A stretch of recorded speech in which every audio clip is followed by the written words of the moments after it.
Welcome everybody to the Scale Up Show. This is your host, Ryan Staley, and I have a very special guest with me today. I have Roman Arutyunov, who is the co-founder and SVP of products at Xage.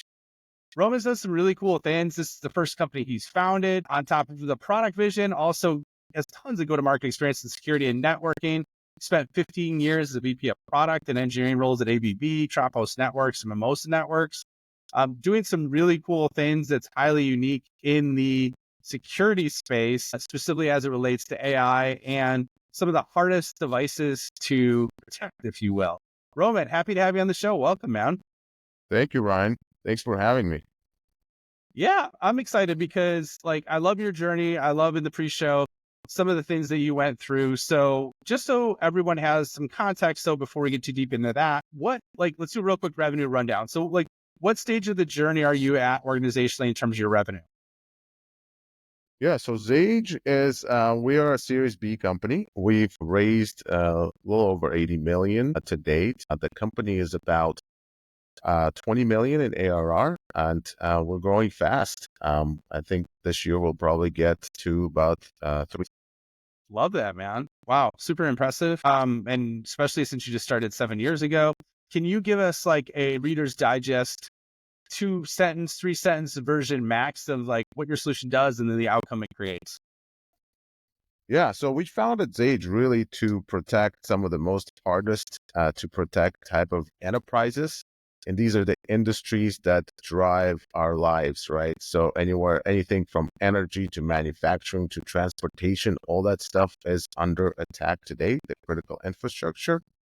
And these types of assets and applications and environments are really hard to protect. So Xage was founded to really safeguard our nation's critical infrastructure.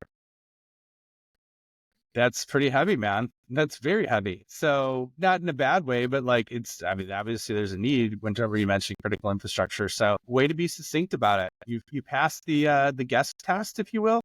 Some people, when I ask that question, they'll talk for 15 minutes on their product, and I gotta give them a timeout. But you did not. So great job on that, Roman. We Props to can you. go on about it. Yeah. We can talk about it for another. Yeah, but then. So, anyways, we will get more into that. I think. But what I do want to get more into outside of the product, and we'll naturally integrate some of the things about your product because I love the AI security measures that it's taking. But before we do that, I want to know a little bit more about you, right? And I want to get into why you decided to become a founder, because I think you have some really sage, not Xage, advice in terms of what to do, how to approach it, and would just love to hear your story around that. Yeah, actually, that you mentioned Sage and a little aside here. So that's by intention. So Sage Security is, and then first of all, it's really hard to name a company, but it's intentional to have a connotation of Sage in it, right? So we were protecting intelligent assets at the edge of industrial operations, and there you go, Sage Intelligent Edge.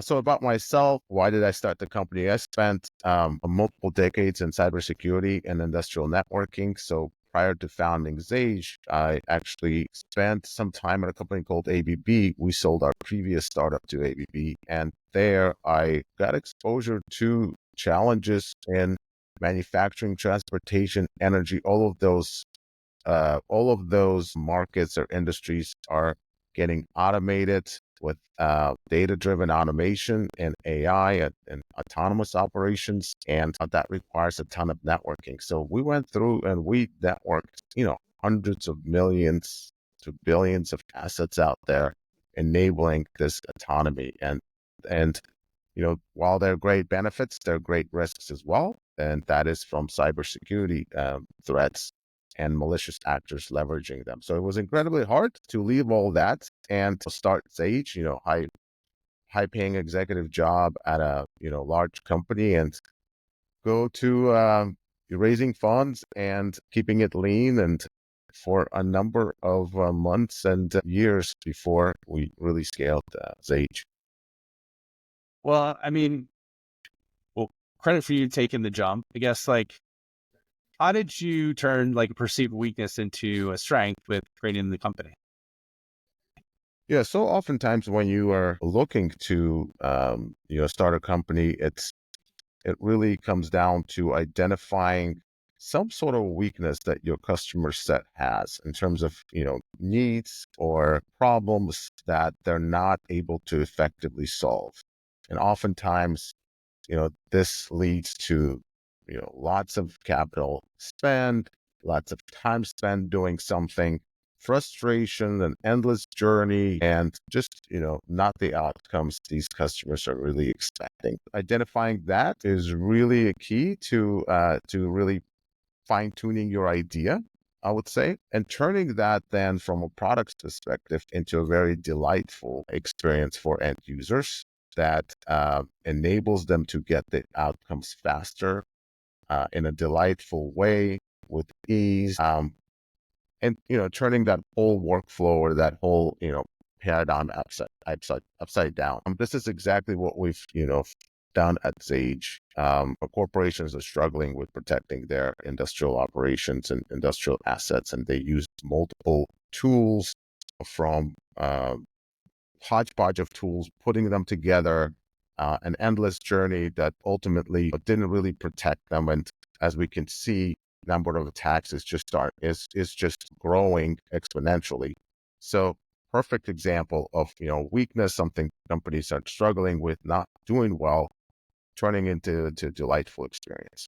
It's really sort of a key principle in building these startups. Which I can appreciate, because going through my business, I think since my nature was sales and revenue growth, I started there, and I didn't spend enough time on the product to begin with. And then, once you have an amazing product and you do what you just talked about, it makes everything in terms of growing customers easier. Right. And, so I think that's super strong. I guess for you though, and what's your formula for a delightful experience, or how do you quantify faster? What measurements do you take to do that? Because I think there's so much gold in what you just said, but I think people are going to gloss over it unless you get into the specifics. So would love to hear how you approach it from, product leader perspective. Yeah. So I think when you're really building a product, then you sort of coming out for first MVP, right? The minimal viable product. So you paying attention perhaps not to the scale of it, but you paying a lot of attention to the usability of it. Is it actually solving a key problem? Is it doing it with a way that customers would delight customers? Is the user experience actually very good and impressive, right? And then does it achieve the outcome much faster than an existing way that the customers are doing things today? So for example, today with our customers, in order to provide access and secure their assets, they're pulling together tools like VPNs, jump boxes, segmentation solutions, password management tools.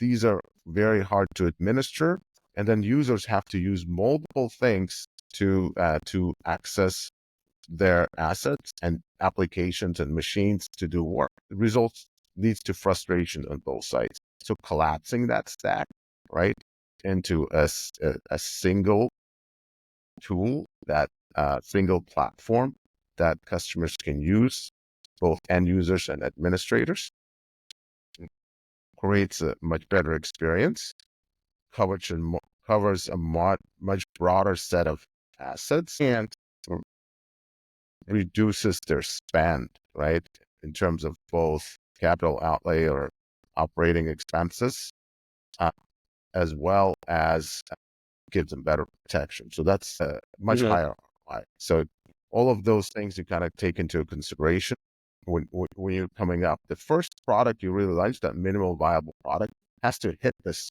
head on, right? It has to really, be in the upfront about it, right? And may not scale as well. You may not have all the features, but you have a path to that.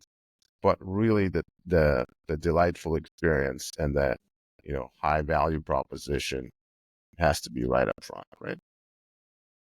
Awesome. Yeah, I think that's good. And that's very, very sharp. And a lot of people miss that, right?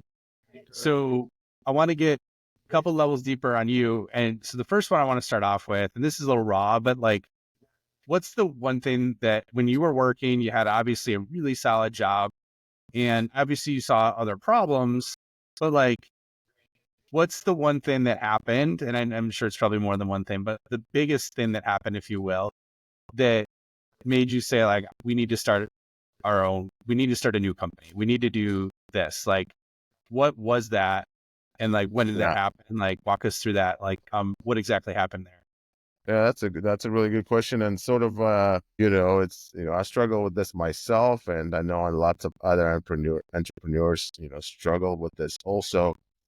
Many of us have great ideas. We worked in the industry mm, for a while, and we've seen things, we've seen needs, we've seen problems that we could address. We kind of have these ideas in our heads, right? The Oftentimes it's not the idea that's really the reason you're starting the company.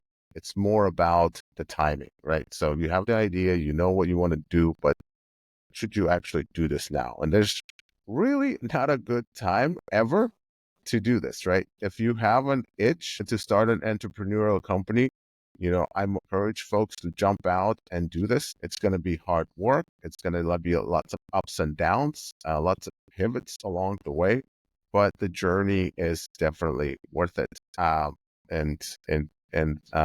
you're the type of personality like I am, that's motivated by that you get energy from dedicating yourself fully into something that's worthwhile doing, worthwhile solving, and working on it all the time. You get encouragement out of that. There's lots of people like this. There's never a good time. You should just jump out and start a company. The other thing I get all the time, it's maybe my idea is not that great. Like is it maybe I'll wait for a better idea until I decide to go into and start my business. Well, the other thing I would say is like, the there's tons of ideas. Usually you start talking with these people, they actually have pretty good ideas, but so do others, right? There's thousands of other people out there that have the same idea, right?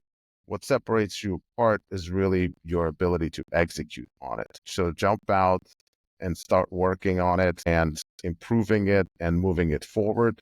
That's real entrepreneurship. Waiting for an idea is perhaps just an excuse not to start your business now or your company now. Yeah. So yeah, I encourage other founders that they have an idea uh, that they feel passionate about, even if that idea may change over time. Just the most important thing to focus on is execution and starting to move things forward.